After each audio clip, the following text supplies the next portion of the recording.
Shalom, selamat pagi umat-umat Tuhan yang diberkati oleh Tuhan Yesus. Khususnya semua anggota jemaat yang ada di Yosodipuro dan cabang-cabang. Kami mengucapkan selamat pagi, selamat bertemu kembali di dalam renungan singkat pada hari ini.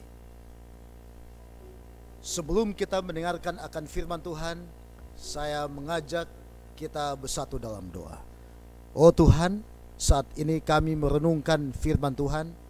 Kebutuhan kami yang terbesar saat ini adalah kuasa Roh Kudus agar kebenaran firman Tuhan dapat menuntun dan memberkati kami semua. Terpujilah nama Tuhan, di dalam nama Yesus kami berdoa. Amin.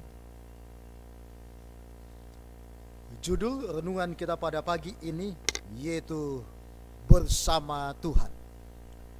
Ayatnya kita bisa membuka di dalam Hakim-Hakim pasal yang ke-6 ayat yang ke-16. Firman Tuhan berkata,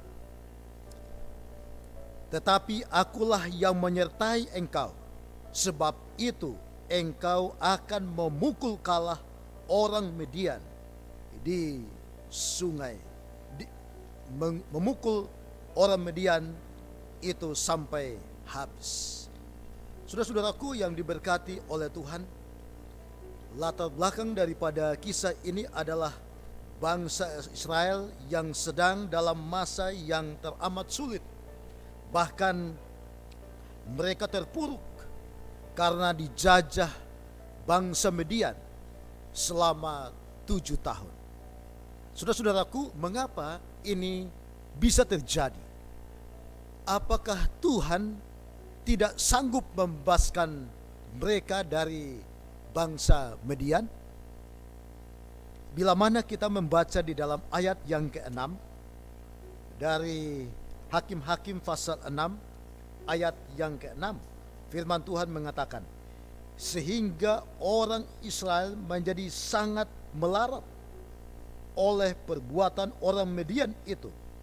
Lalu berserulah orang Israel kepada Tuhan." Saudara-saudaraku, Tuhan mengizinkan hal ini terjadi karena orang Israel melakukan apa yang jahat di mata Tuhan. Karena itu Tuhan menyerahkan mereka ke tangan orang Midian dan mengizinkan penderitaan menimpa akan hidup mereka. Saudara-saudaraku, pelajaran yang sangat penting bagi kita, bahwa bila mana kita tidak menurut akan Tuhan, bisa saja Tuhan mengizinkan akan mara bahaya atau malapetaka menimpa kita sebagai umat-umat Tuhan.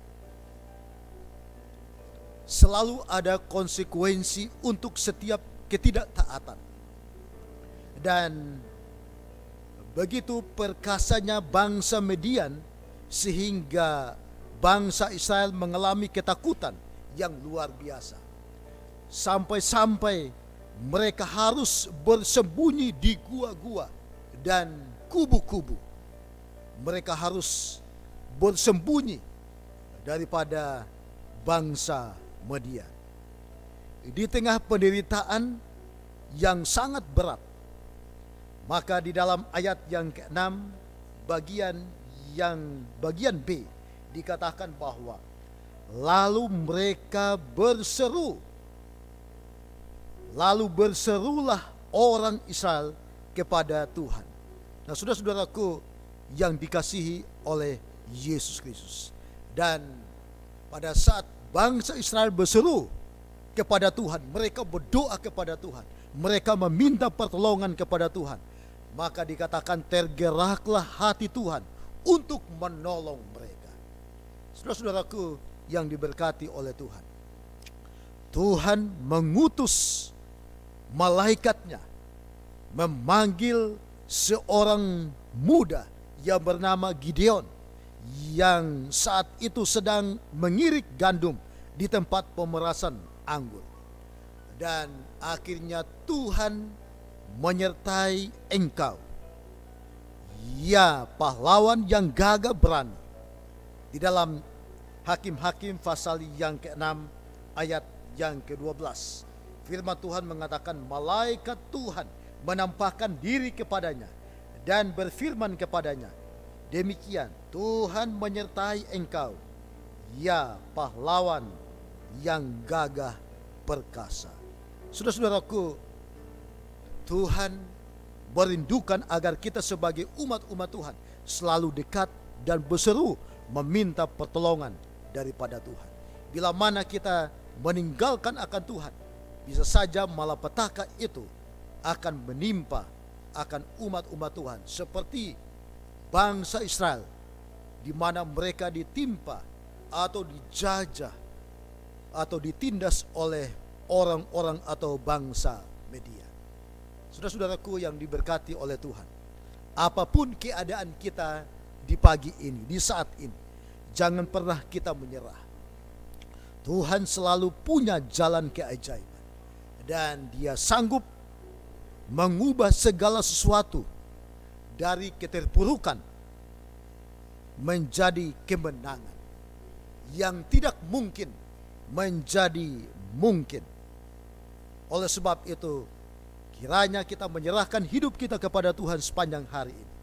Tuhan yang menyertai orang-orang yang percaya adalah Tuhan yang berkuasa dan tak terbatas untuk menolong akan bangsanya, akan umat-umat Tuhan.